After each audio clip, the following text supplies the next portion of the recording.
لباس شهرت، چون روایاتش غالباً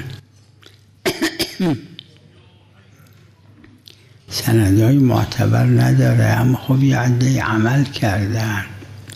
اصلا محل خلافه که اونیش که یقینی لباس شهرت اصلا مکروه یا حرام، خلاف بین فقها. من احتیاط وجوبی کردم در اون مقدار مسلم از لباس شهرت، نه اینکه یه ذره شوهر لباس همدیگر رو تو خونه بپوشن یا اینا، نه، اینا لباس شهرت اسمش نیست.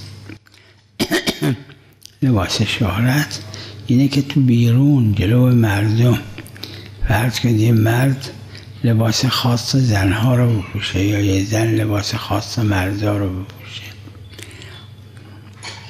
اونم خودش اصلش خلافیه که مکروه یا حرامه.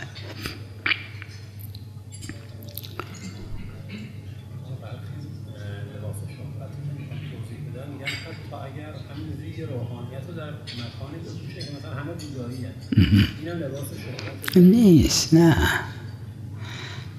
ظاهرا شهرت معناش اینه انگشت‌نمای به بدی بشه، انگشت‌نما به بدی بشه.